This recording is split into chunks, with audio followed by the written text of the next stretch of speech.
right, everybody. Back here in Nashville, Bitcoin Builders Conference. We're going to continue today's discussion. Earlier today, we talked about capital. We talked about the application layer, started scratching the surface around decentralized finance in the greater Bitcoin ecosystem. Now, we're going to continue today's discussion around that third era we talked earlier about for Bitcoin. And Bitcoin's third era, which we're in now, post-2024, has seen the rise of a number of things that we've talked about today to also experiments, particularly around the token side of things. We've seen a number of token experiments start to rise in and throughout the entire ecosystem. Our next panel is going to focus on two that are very popular within the Bitcoin ecosystem, and that is Runes and BRC-20. And more importantly, putting the fun back in fungibility. Ladies and gentlemen, please welcome up, big round of applause for our next panel and their moderator, Kelley of Melrose PR.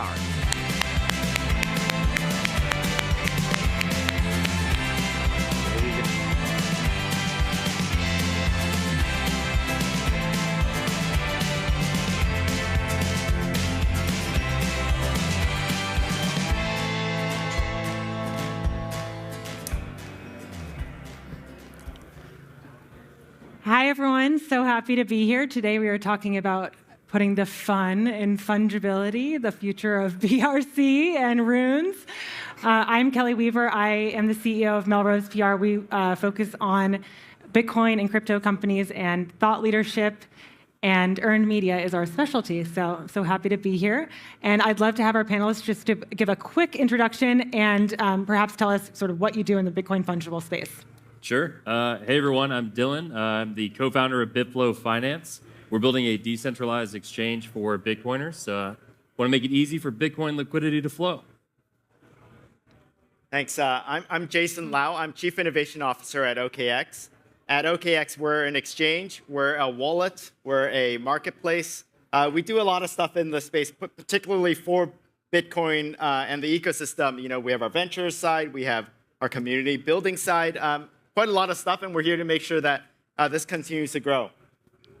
Hey everyone, my name is Elizabeth Olsen. I'm head of marketing at Magic Eden Wallet. Magic Eden also being the #1 Ordinals and Runes marketplace. Prior to Magic Eden, I was leading luxury division at Sotheby's, doing marketing there. And most recently, head of growth at Xverse, where I was on the front lines of onboarding over 1 million users to Runes, Ordinals, BRC-20, rare sats, and all the fun things happening on Bitcoin. So it's been a really fun journey, and happy to be here. Hi, everyone.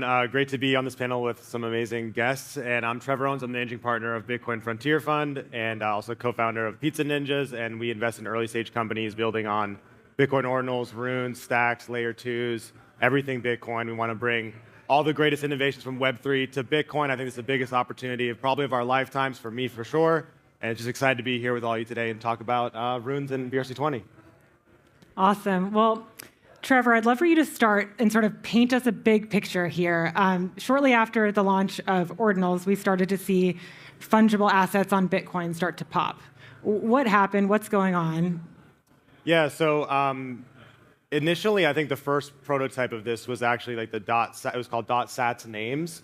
And it was this idea of inscribing a JSON file as an ordinal and then turning that into a special kind of asset and using the indexing, a separate form of indexing, to kind of categorize and add functionality around that. And then what happened next was Domo came up with the idea for BRC-20. He made a Gitbook page, and this actually kind of kicked off like the Gitbook meta for the traders because of Ordi and BRC-20, but he had these big letters on the website being like, do not try this. You're going to lose money. This is not proven, etc. And that was like all the degens needed to immediately like max mint Ordi on like the different inscription services. And you would go to ordinals.com and you would look at like what people are inscribing, and like it used to be like funny pictures and memes and things like this, and then all of a sudden it's like all this JSON, and like everyone was like, what the hell is going on? And like it was like the best marketing like growth hack ever probably for a fungible token standard.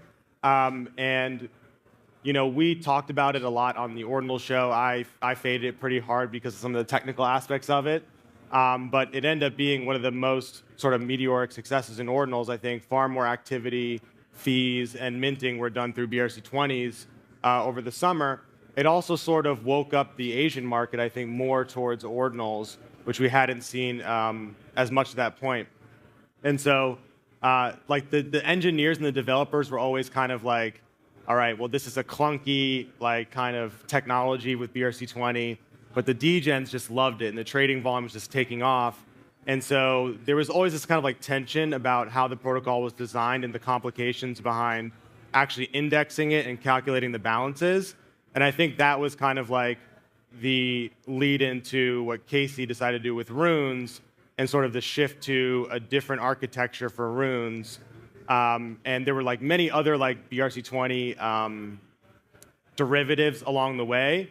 But I think ultimately what it comes down to now is that we have kind of an interesting place where it's like, BRC-20, what's the future of that going to be? Runes clearly has a better architecture, and I think it's easier to develop with as a developer, and that's given it a lot of advantages for people building integration with different apps. But I think overall right now, like we're still in a bear market, and there's not a lot of liquidity, and I think we expected like Runes would bring in more liquidity to the space, but I think it wasn't quite the case. In fact, it like kind of wrecked a lot of the liquidity in the space by all the money like going into that. And so, we're in this interesting space now where BRC-20 is still being developed and Runes is also still being developed. But I think Runes has a bit more momentum behind it because it's just so easy to develop with and integrate to different technologies. Mm-hmm. How, at this stage, it's still a big experiment, still very early. How is the market responding to each of these? Maybe Jason, you could answer that. Yeah, I mean, like Trevor says, I think we're in a little bit of a lull today. But I think we have even more protocols coming up that are going to be offering new ways to issue fungible tokens on Bitcoin, right? Not even to mention the L2s and other ways to do so. So I think the experimentation is still ongoing, and I think it will take some time. I think I always like to look back at some of the other ecosystems, Ethereum and things like that. They've had fungible tokens for 6, 7, 8 years now, and we're in the sort of, we're counting in months, right? We're not even in years yet. And so I think there's a lot of work to be done to sort of see how the liquidity flows, how the technology matures, where developers end up gravitating towards. And for us, it's more like we want to pay attention to all of those facets and see where we can throw our product support and community support to help that continue to flourish. Mm-hmm. Elizabeth, I know that Magic Eden has leaned in hard into Runes. What are sort of the reasons behind that? Can you talk about that decision? Yeah, sure. Well, I think to start, it was our leaders' firm conviction in Bitcoin in the first place that really led us to support Ordinals. And then once we saw such a huge, massive success in Ordinals being the #1 Ordinals marketplace, it only then made sense for us to then go and support a Runes platform where we could really offer the full Bitcoin experience all in one place. And then with Runes, I think this was such a fun, putting the fun back in fungibility, such a fun opportunity for us to really look at how can we really maximize and make the trading experience for fungibles on Bitcoin as best and optimal as it could be. So we were looking to different features that we could provide to users to really solve different pain points like charts and trading tables and things like mempool protection and splitting bundles. So we really were trying to figure out ways that, like, how can we onboard users in a really seamless, smooth way that's going to get them to have retention and stick around and look at it through a fresh lens.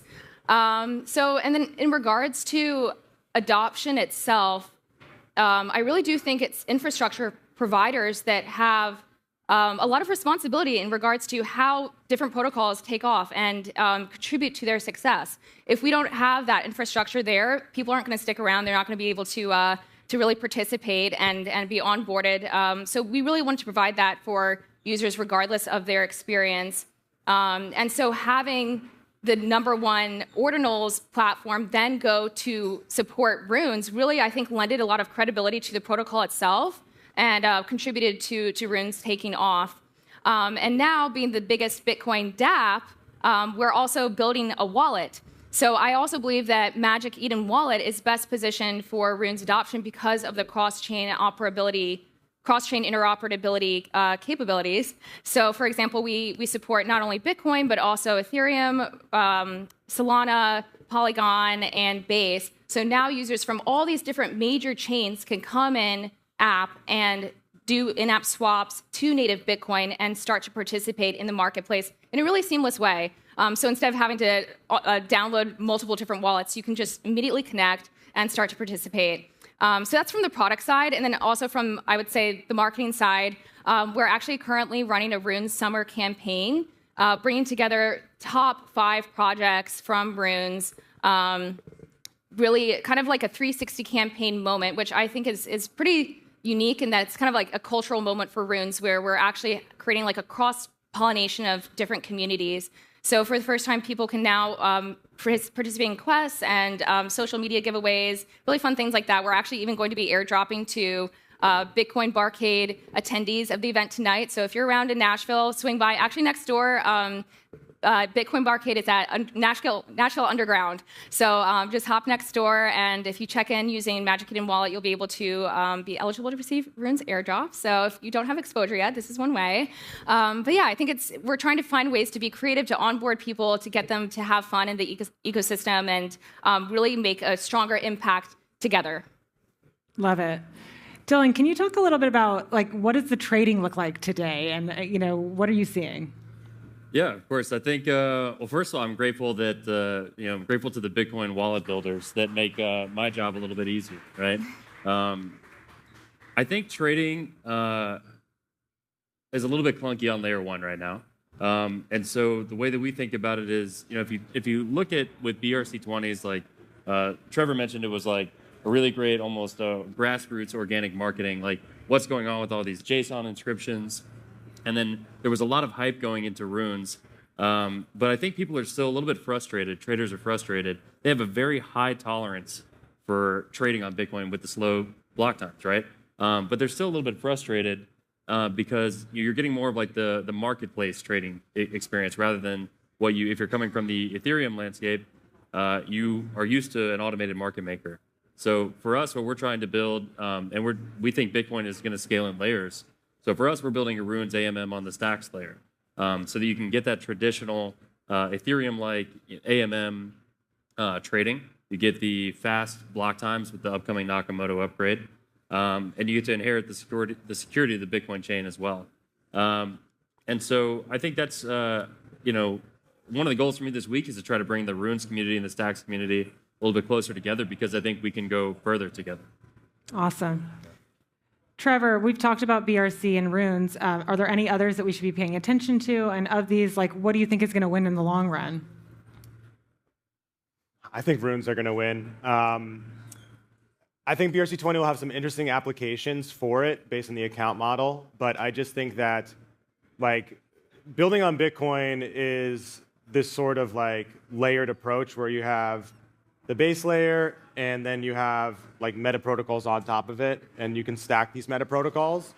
And with BRC-20 is a protocol on top of ordinals, which is a protocol on top of Bitcoin.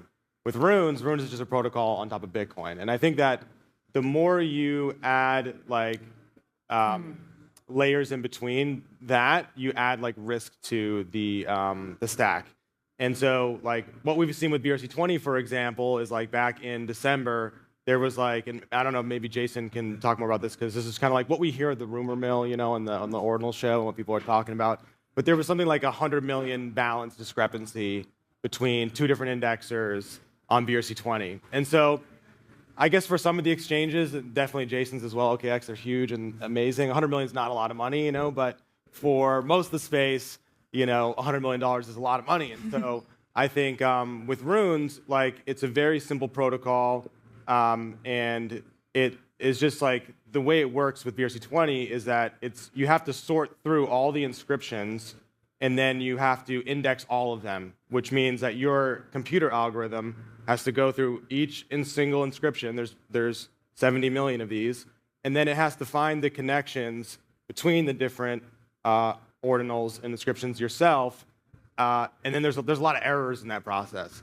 Versus with Runes, it's using a UTXO model, which means that it actually doesn't have to find, the connections, because Bitcoin already has the connections in the database to go from the current UTXO to the previous UTXO. And so there's a lot of advantages to it. I think ultimately, though, like, what probably matters the most is just the demand and what people do with these things. And so if people are to build better applications, actually the BRC-20 indexing problem is solvable. Like, I've talked to Casey Rodamore about it, and I'm like, hey, do you think like this, like as we get from 70 million inscriptions to 100 million inscriptions, 70 million to like 200 million inscriptions, let's say, is it 3 times as hard to like make the connections, or is it 30 times harder based on how it scales? And it seems to me like it's solvable, but at the same time, when you have the opportunity to build on something that just at the basic unit level is way more efficient, and BRC-20 clearly has different adoption. There's some drawbacks with runes. I don't know why Casey made us have like 13 character tickers. Like, the Chinese community hates that. They can't even read most of the memes. Like, there's always trade-offs, but I just think long-term, like, as a developer, I think, what would I want to build on? I would want to build on the system that's like closest to the base layer, and I think that runes meaningfully made an improvement upon that. There is a gap, however, in this, and I think that is an interesting opportunity that maybe some other meta protocols can tap into, where Casey has said he wants to keep this protocol very limited. So he's not going to make it go crazy. The functionality is going to be very, very limited, but there's a gap in what's possible that someone else could target as an opportunity.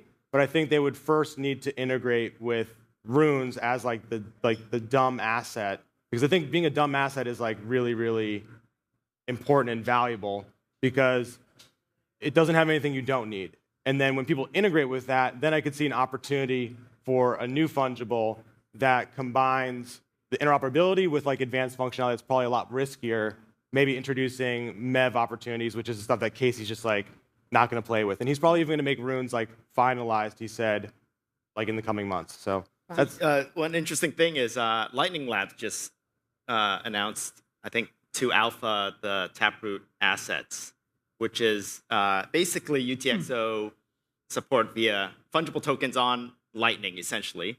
That supports runes, right? Like by definition, technically it supports runes. So I think that I'm with you on that front. I think there's legs to go where people can take that and build cool stuff on top of it.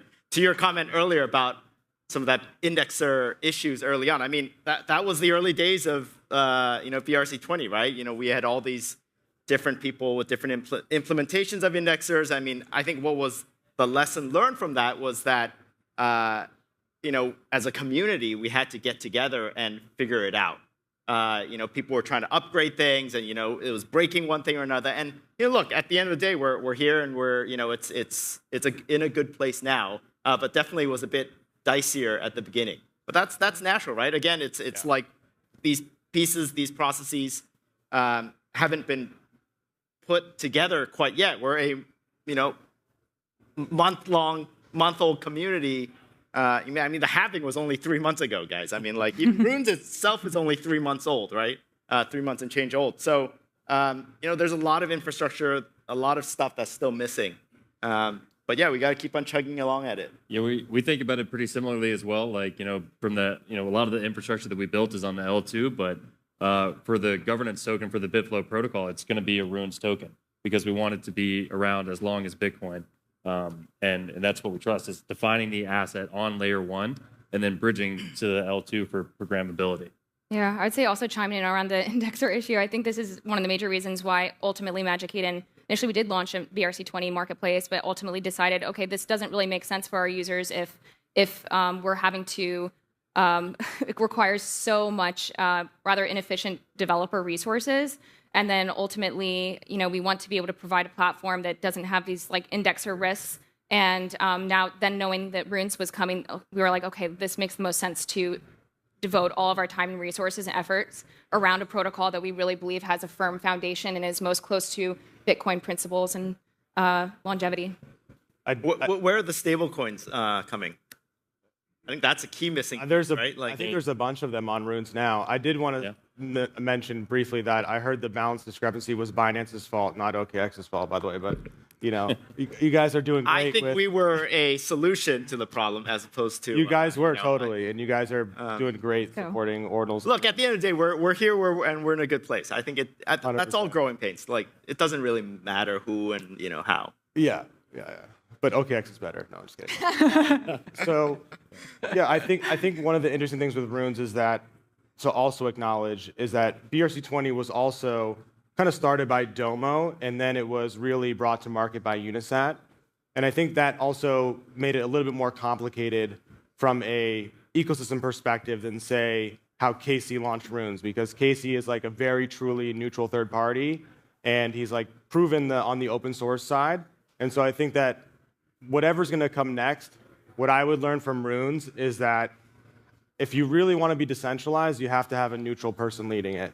And secondly, that you have to have good open source. I mean, that's been one of the key successes of not only Ordinals, but also Runes, is the fact that people go to the GitHub, people make pull requests, people fix bugs and things like this. And so I think BRC-20 has improved in that regard with like the Layer 1 Foundation, things they're doing there, but it started off on a different foot than I think Runes did. So we've talked about this being very early days. Like, I'd love for each of you to kind of, as we wrap up, think about or maybe explain how you see us going from here. Like, how do you think this is going to play out? Yeah, you asked when we're going to get a stablecoin, right? So I've got to give a shout out to one of our partners, Hermetica. They launched a Bitcoin-backed stablecoin on Layer 1. I think it's earning like 20% APY right now. And we also saw Liquidium launch a governance token. And yeah, it's early days, but we've seen a lot of memes in the Runes. That's what everyone's been minting, right? But I think we're going to see a little bit of a shift towards the utility and the governance projects that are providing real value to people. Yeah, I mean, I think fungible tokens is just one piece of what's happening in Bitcoin, right? All the layer 2s, all the cool stuff you're building. Babylon, the teams, there's staking coming, there's yield coming, there's DeFi coming. We're keeping an eye on that stuff too, right? Like, it all plays together. Like, the more you can do with your Bitcoin, if you choose to, I think that's good. And in our wallet, on our exchange, we're going to be supporting all these things as they come out. Awesome. The alpha. Yep. No timing, but at some point. Yeah. Yeah, I think on our side, it is definitely really interesting to see the landscape, this burgeoning landscape of L2s develop and kind of explore what's happening there. In the meantime, there's definitely a lot of different infrastructural features that we want to be able to support, especially with Magic Eden Wallet being new. I think once we do support those, it's going to be really interesting to see adoption from users from our other chains on Magic Eden. And yeah, since we're dropping alpha here, we are, as of a few hours, going to be launching rewards, diamond rewards on the wallet. So that's definitely going to be incentivizing a lot more users to come through the wallet as the gateway into the Bitcoin ecosystem. So yeah, we're really looking forward to these developments. Awesome. I know. I mean, I'm super excited for the future of basically Bitcoin. I mean, I would say that keep an eye on the new things that are coming. Like, this space can change so quickly. I mean, until Casey announced Runes in like September, like, we never thought that there could be something better than BRC-20. I could see something happening like that in the future as well, like with maybe Taproot Assets, maybe something that the counterparty guys are building now that the founders are back and working on that side as well.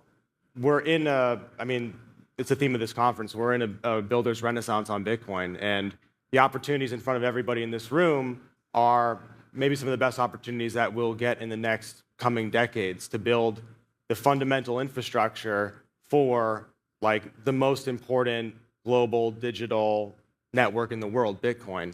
And I think that we have amazing things happening this week. We have like Trump coming on Saturday. I heard Elon's interviewing him or something crazy like that. Maybe it's not going to happen.